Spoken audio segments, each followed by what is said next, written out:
Okay, so today we're going to be talking about street epistemology. So you guys already have some really good questions. What does epistemology mean, and what does the street have to do with it? So simply put, epistemology is the study. It's a philosophical term, and it's basically the study of knowledge. How you know what you know, and what path, how many ways can you come to knowledge, if that makes sense.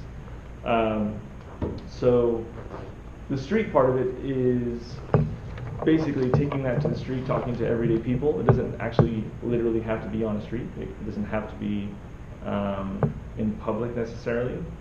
But it is, it just when we talk to people, they just happen to be on the street, so we just call it street epistemology.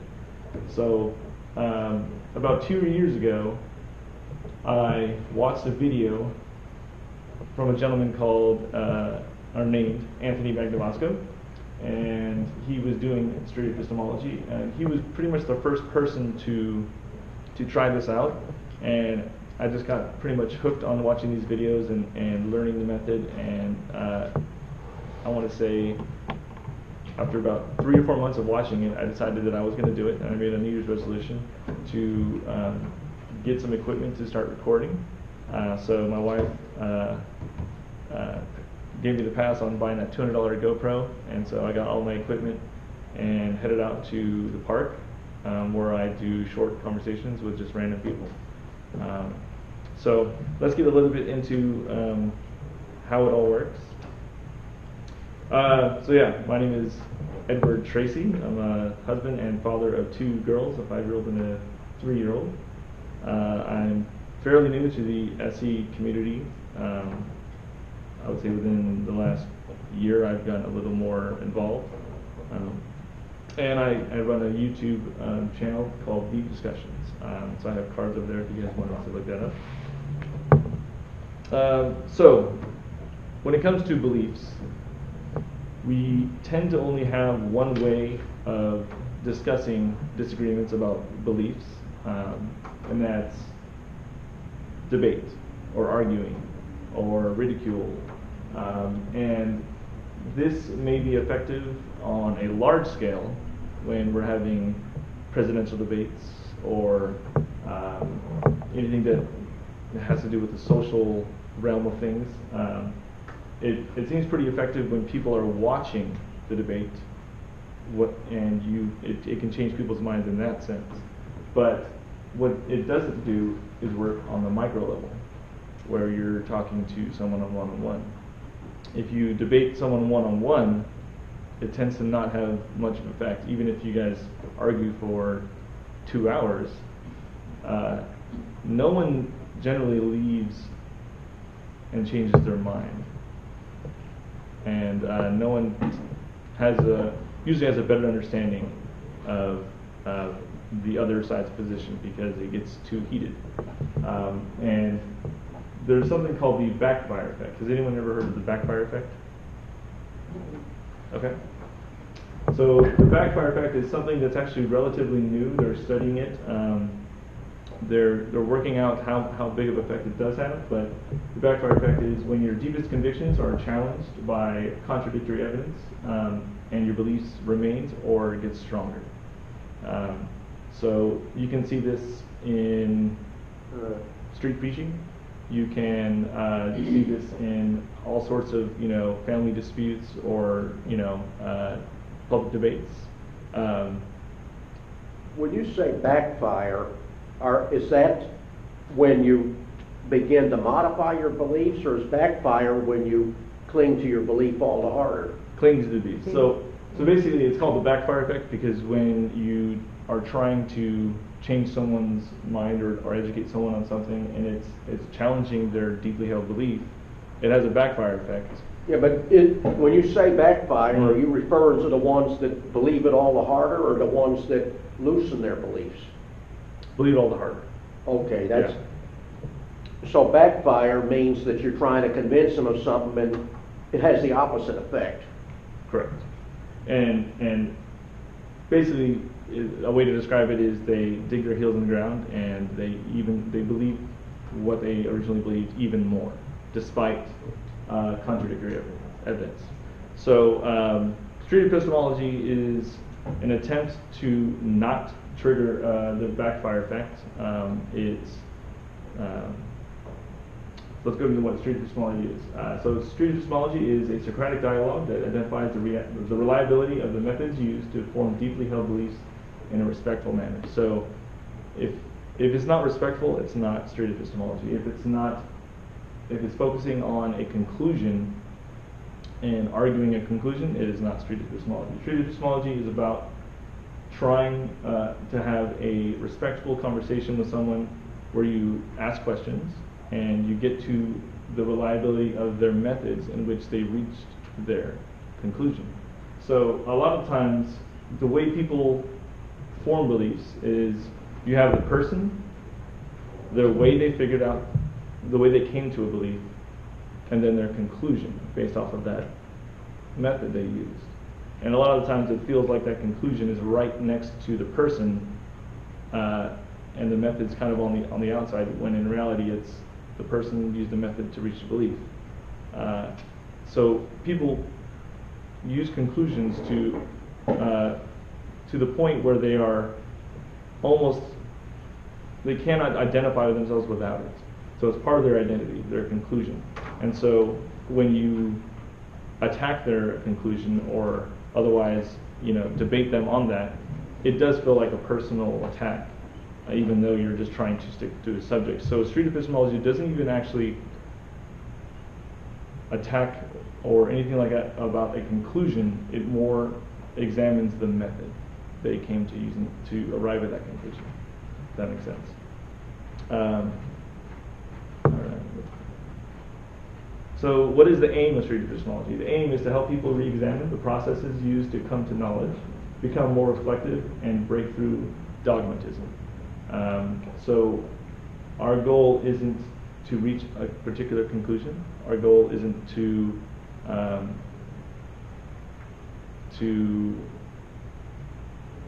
champion any sort of method necessarily. We want to know which methods are more reliable, and so we do that through questions. So the really interesting thing about street epistemology is that the person that is performing street epistemology, you really want to be neutral to whatever belief that you're talking about. You don't want to interject your opinion. You don't want to interject what you think someone is saying, unless you're repeating back what they're saying. You don't want to lead a conclusion into a particular manner. The only thing you really need to do is examine their method and help them reflect on the reliability of that method. So let's go over what street epistemology isn't. It's not grueling argument. It's not frustrating debate, preaching, evangelizing, proselytizing. It's not a forced discussion, coercion. It's not entertainment, and it is not limited to religious beliefs. So street epistemology can pretty much work on any belief. When street epistemology originally was basically defined and brought into a concept through Peter Boghossian. He is a philosophy teacher, and he wrote a book called A Manual Creating Atheists. So originally, street epistemology was about trying to get people to challenge their beliefs, religious beliefs. It was specifically for that. So, and then what happened was Anthony Magnabosco took that into practice, and he actually found out that it's actually more effective if you're not trying to have an agenda. How do I say it? It can pretty much work on anything, and the less you know about a subject, the better or the more effective you are at SE. And that's the beautiful thing about it. You don't need to study about a particular topic. You don't need to understand apologetics or anything like that. The less you know, the more honest answers that you can ask to get to their method. So this is a picture of Anthony Magnabosco. He has a YouTube channel. So he basically got a clipboard, a timer, a video camera. He did it for a few years, and he was really bad at it. And he eventually got to a point where things started to come together, where he used some tools that were more effective. So he uses a confidence scale. So each time we talk about a belief, we ask for a confidence scale from 0 to 100%. 0 meaning I have all questions, no confidence. I am unsure of this at all. I'm not even sure it's true. 100% meaning I have all confidence, no questions. I cannot be mistaken. So it's a quick little tool to understand where people are at, and then at the end of the conversations, we will typically ask if they fell in confidence. Or another question would be, what could make you fall in your confidence, or what could increase your confidence? So those are just some interesting stuff. We also do something called an outsider test for faith. This isn't necessarily made for SE, but it's helpful. I don't know if you guys have ever heard of that. But basically, once you've identified the method they're using, you take that method and you apply it to some other conclusion, whether it be religious, and see if they agree that it would lead to a true conclusion. And that's a way to test whether they are being honest about their method. We also have something called the Ferrari exercise, where we ask people if they believe we have a Ferrari, and we go through the process of asking them what would change their mind, or how confident they are that we own a Ferrari. And so we start to gauge their mind about what is a good way to determine if someone owns a Ferrari or not, and what type of evidence would they need, and would they need evidence at all. And so it's a really good conversation starter, and something to go back to once we get into the belief. We also do something called the tic-tac exercise. In the many years that Anthony's been doing Street Epistemology, he is coming to an issue where people have different understandings of what truth means. So some people actually believe that truth is subjective, and you'll hear things like it's true for me or it's true for you, and that can be kind of a roadblock for understanding the reliability of a method if we don't know if it can be true or not. And so a tic-tac exercise is something that we use, and I can explain that a little later, maybe during our demonstration. So what are the elements of SE, an SE encounter? It's really important to build rapport. I mean, you are going to be asking some really deep and challenging questions to someone. If you can build rapport with them, and make them feel comfortable, that is probably one of the things that you can get an honest answer. Active listening. This is found through all of communication. Active listening is basically if someone says something, you want to repeat it back to them to see if you understood it correctly. If you didn't hear it correctly, you could potentially go down a path where you think they said something, but they really meant something else. And that's not what we want to do. We want to really understand what people are saying. Respectful questioning. So if your questions that you ask someone are not respectful, you probably aren't going to make a lot of headway, because someone might get a little defensive, and they're not going to be reflective and honest. So that's one aspect of it. Another thing is, when you ask a question and someone pauses to think about it, you really need to embrace that pause. And sometimes it may not even be something that they are thinking about your question. It could be something they responded with that is very important, and you just pause to let their own voice ring in their head about what they just said. So you really want to take your time and let them control that tempo in a way that you don't feel rushed. So, and then I think also summarizing the progress of what you guys talked about really helps, so they can really understand how far they've come. So, and you always want to end on good terms. If you don't end on good terms, where if they saw you next, they wouldn't say hi, then you're probably doing SE wrong. that makes sense. So this is Kiana. This is one of Anthony Magnabosco's videos where he talks to her about karma. But because we're having that technical difficulties, we're going to save that video for later. One thing that SE is very, very good at is peeling back the layers that people have put up about a particular belief. A lot of the times we'll ask for reasons of why people believe something, and they'll give a reason, but it's actually not their actual reason. So an example would be, I believe that God exists because everything around me seems designed. And if you aren't going to ask this next question, you may go down a path of understanding what they mean by design and how that all works. And that's actually not their main reason why they believe. It could be a complete waste of time for everybody. So one of the ways that we peel back layers, as we call it, is we ask them, so if you came to the conclusion that design wasn't a part of creation, or whatever we want to call it, or if you came to the conclusion that or had an alternative explanation for that, would that change your confidence? And so if they answer no, that's obviously not their main reason, even though they just said it.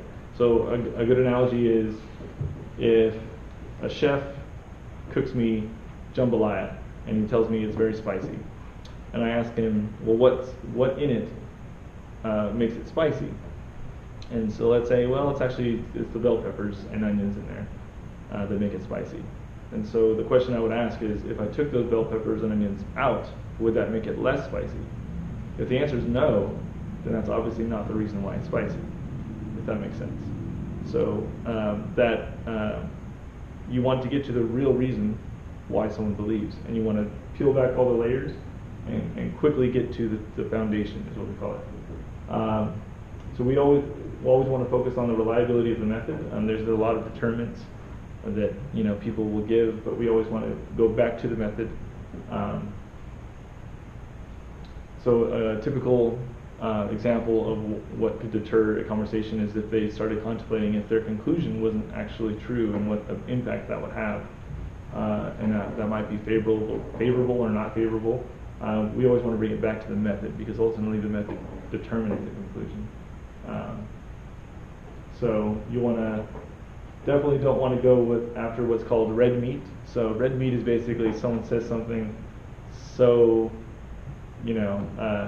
so wrong or so inaccurate or so false that you really want to address it. But I think the payoff of avoiding the red meat is sticking to the belief and their method that they use. So a lot of times the tendency is to, if you're talking about religious beliefs, is to dig into counter-apologetics, but that actually works against you, because now you're adding on layers. You're not actually talking about the method they use to conclude something. You're basically challenging their conclusions, their side conclusions, and you're just piling on more layers, and you're not really talking about the foundation. And you also want to make sure you interrupt very sparingly. Maybe you can interrupt to keep the conversation on track, but you really want them hearing their own thoughts more than they're hearing you, if that makes sense. Let's see. So once you've determined their method and what they're talking about, you begin to start testing the reliability of that method. So a typical question would be, how does X relate to the truth of belief? How does design relate to the truth of the God existing? How does karma, or I'm sorry, how does positive things happening in your life relate to the truth of karma? Something like that. So can someone have this and still be mistaken? And is this a reliable method? So let's say someone says that they have determined that aliens exist outside the galaxy somehow. And the reason they believe this is because of faith, and that's how they concluded. They use faith to conclude that. So something you might ask would be, is faith a reliable method? Can you use faith in other ways to reach true conclusions? And then once you kind of identify the method as maybe not being something that's reliable, you can ask them if you can go back to their confidence and ask them if that confidence is the accurate spot to be, given their new understanding of their method. If that makes sense. All right. So yeah, SE, even though it originated out of the atheist community, it's not just about God beliefs. It's about, it could be used on karma, ghosts, conspiracy theories, GMOs, politics, vaccines, global climate change, you name it. So in fact, when we go out into the public or parks or where have you, we allow someone to pick a belief. We don't even necessarily search for a particular belief. We say, pick a belief that you really think is true, and we'll chat about it for about 10 minutes. And that's how versatile this method is at dealing with certain beliefs. So tips for starting with street epistemology. You really need to be a good listener. If you're not listening to your interviewee, you are not going to be on track. You are not going to do a very good job of getting them to think if you aren't representing their position well. So if you're not representing their position well, and you somehow think you understand what they're saying and they're really not saying that, it could be frustrating for pretty much everyone. You also want to keep it simple, short, and sweet. So we actually use a timer when we're out there, 10 minutes. It's kind of an incentive for people to jump in, get a quick interview, and leave if they'd like. But typically, people like to stay, and we continue the conversation anywhere from 15 minutes to an hour. And another thing is, try not to assume what they mean by certain words. So even like the word truth, you never really want to understand. You don't want to assume they have the same definition as you. So if they use something like truth or faith or something like that, you need to ask for a definition. So again, it's about being on the same page as someone else and understanding what they're actually saying. Another thing is you got to know when to stop, because the whole process of having these conversations is to keep it respectful, reflective, and as soon as it gets a little uncomfortable, you kind of want to end it. Even if it's something where you think you can keep going, that person may not want to go there, and you don't want to push anyone to reach these levels of thought if it's uncomfortable for them. So once you kind of see the body language is a little, like I'm not okay with this, and this is something that I haven't thought of and it makes me uncomfortable even thinking about it, that's probably a good place to stop, not only because you don't want them to close up, but you also leave at a good note for them to ponder what you just talked about. So if you end on a good note, they're probably going to be thinking about that in the coming days or weeks. And a lot of times I'll get emails from people who, it's like 3 months later, and they're talking to me about, they really thought that conversation was really great, and they thought about it, and sometimes we continue the conversation, and sometimes it doesn't, but it's basically at their pace. Did I go too far? I think I did.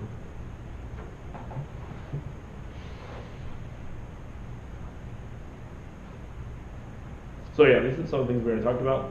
Strive for understanding, encourage honest and openness, try to remain neutral, model the behavior you desire in return. So that means if someone has a reliable method that reaches a conclusion, that you should be open to that as well. You don't want to, it should be an open dialogue. So I can't say that this has happened to me, but at some points Others that have done it have said that having conversations with other people, not only do they understand how they think, but some aspect of what they talked about has changed their opinions as well. So it is a mutual understanding and a mutual quest to reach reliable methods to truth. Let's see. That's another video we're going to watch. His name is Andrew. This is one of my videos. We'll get to that in a second. So what are the threats or walls to street epistemology? Definitely misunderstandings. If you're misunderstanding what they're saying, if they're misunderstanding what you're asking, that's a definite problem.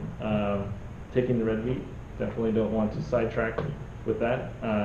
You don't want to be thinking of the next question you want to ask someone before they answer the one you're currently asked, because you're not really listening and you're not giving them time to really think about something. So if you're asking question after question after question, and I've done this, and not really giving them time to think, it can be overwhelming, and they're probably not going to give it much thought.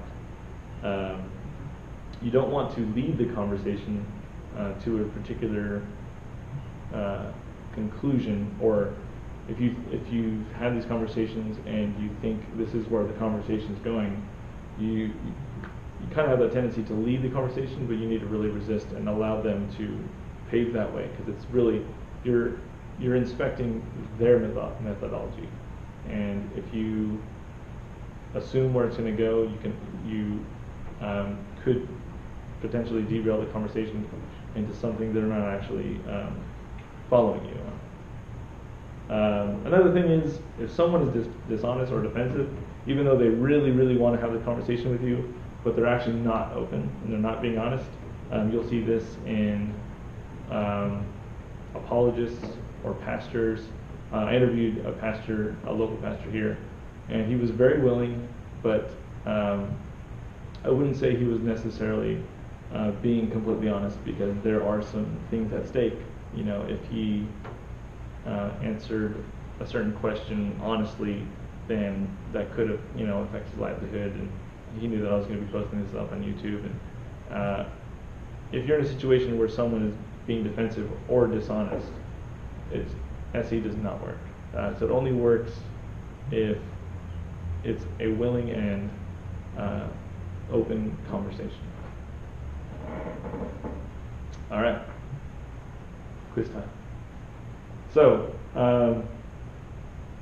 what is a question that is a basic question? What you believe, why you believe it is another typical question, but people tend to not ask the how questions. And so I wanted to give you guys a little practice. I'm going to give you some typical beliefs that people would have, and I want you guys to try to think of a question that would be good to ask. And as you can see, it's a pyramid for a reason. The how question is the foundation of it all. So if the foundation of how they reached a conclusion is faulty, everything crumbles. So that's why we focus on it, because it is the foundation. It's very important. So let's see what you guys have. I believe a ghost is living in my house. So if you guys can come up with a clarifying what question, a why question, and a how question. So what would be a clarifying what question? All right, I kind of already gave you the what. The what is, I believe a ghost is living in my house. What would be a clarifying question? What evidence do you have? What evidence leads you to believe a ghost is in your house? Okay. What is a why question? Why would a ghost be living in your house? Why do you think? Why do you think? Go ahead and just shout them out. There are TV shows based on that very subject Uh-huh. He's asking for about why. houses that are haunted. So what would be the why And question? the producers of that show, I'm not totally convinced that they really believe that the houses have ghosts. They're just doing it because it gets ratings. Can you think of a question that you could ask that would be related to why they believe a ghost is in their house? Ask what? Why? A why question. Ask why they believe there's a ghost in their house? It could be any type of question that's a why type of question. So, why do you believe Okay, there's a ghost? that would be a natural question to ask them. Sure. Okay. Now this is a difficult one. If you get to the how, what would be a good how question? So if I told you the reason I believe that there are ghosts in my house is because I get chills when I pass through a certain room or doorway, and that's why I believe there's ghosts in my house. What would be a how question to ask? Of course, they could turn it around and ask me, why do I not believe that there are ghosts in my house? Sorry, I missed part of what you said just then. Sure. They could turn it back on me. So if someone says, I believe there's a ghost in my house because I get chills in the same spot every time I pass it, what would be a how question you can ask? How do you know it's a ghost that's causing the chill spots? Perfect. Or how would a ghost, make somebody feel chills? How does Right. that work? Or a good question, it's not necessarily how. Something I would ask would be, can someone get the chills without a ghost being present? And then you can kind of go from there. All right. I believe in the theory of evolution. What would be a clarifying question you could ask?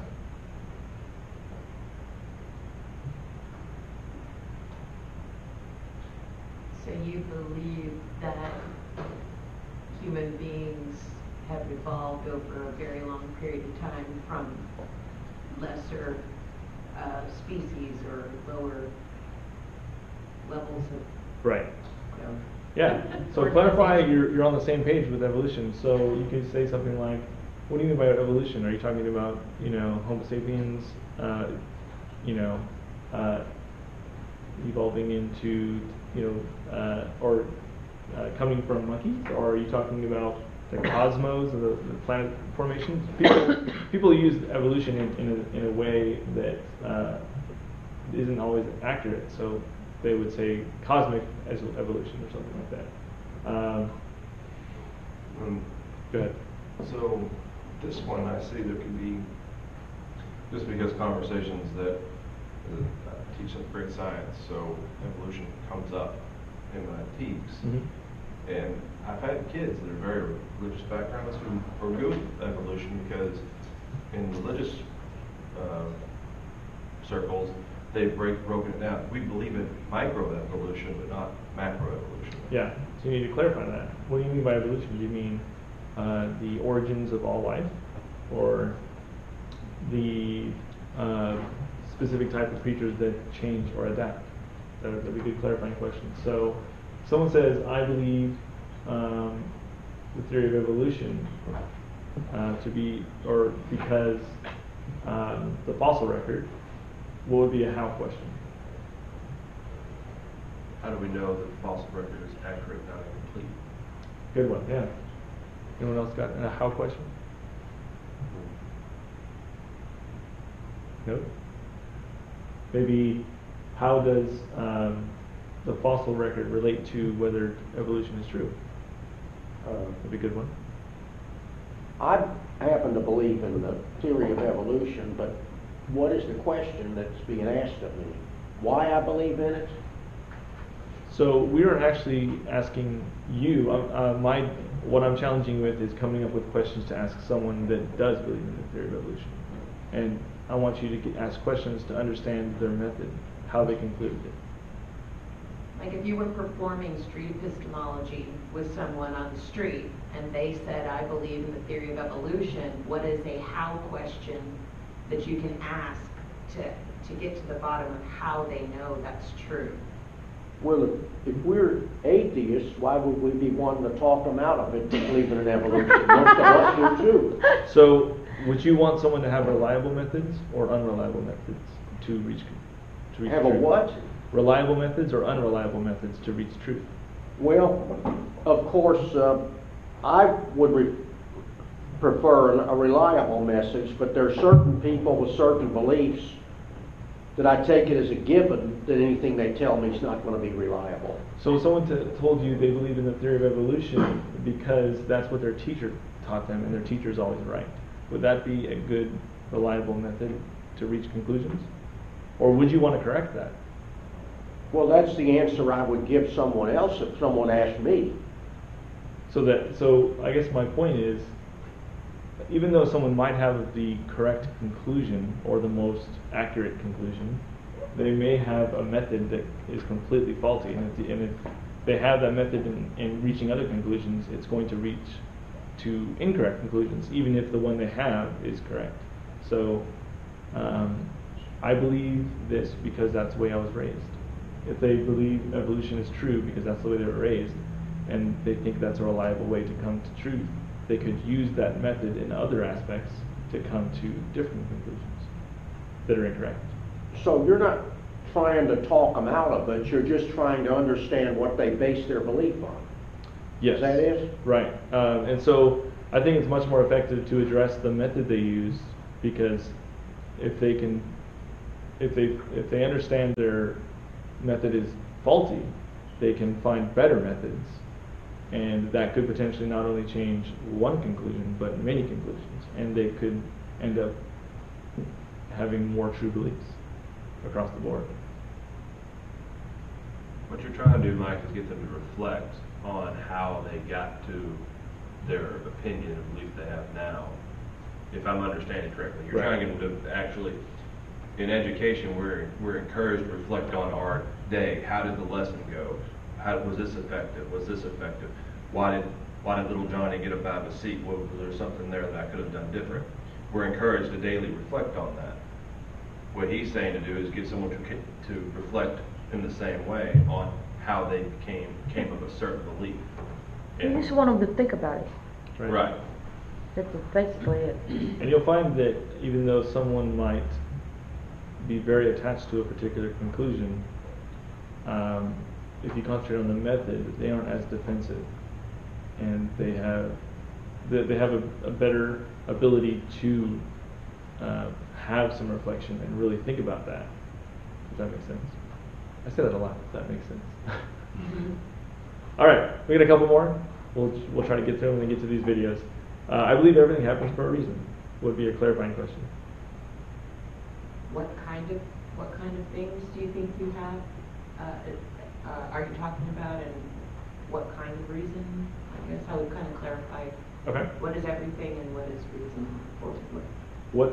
Is there an agency involved that's applying this reason, or is it just something that happens? Are we talking about things? Whose reason? Yeah. Is this something that happens within you, or is this an outside force that's applying this? Would be a why question. I don't know, I believe in that, so I mean. Why? The why is pretty simple. Why do you think it's true that there must be a reason for everything that happens? Right. So I think a typical response to why is that they see things in their life that happen, and they later see why there was a reason for it. They apply. If something happens to them, they can see why it might have happened, and they can reach a conclusion of why that happened. So, for example, if I was having a conversation with someone at the park about this, I would say, if you walked down the street, continued after we discussed this, and you tripped and fell, would you see that as, there'd be a reason behind that? And they'd be like, yes or no, and then we can get into how they determined that there was a reason for that. I think a really good question about this particular topic would be, give me an example of something that had no reason. If something had no reason, would you be able to identify it?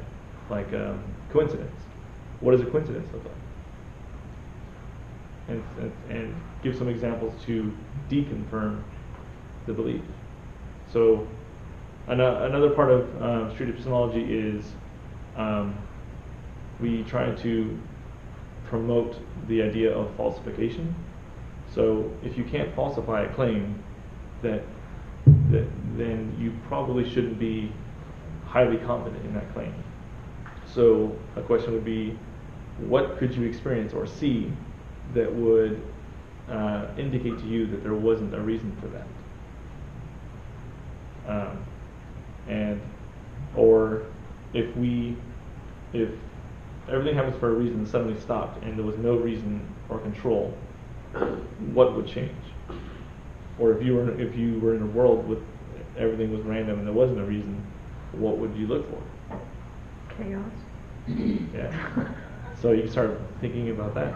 And so if you saw chaos, whatever that is specifically, would you change your mind? And so you kind of played around like that. All right.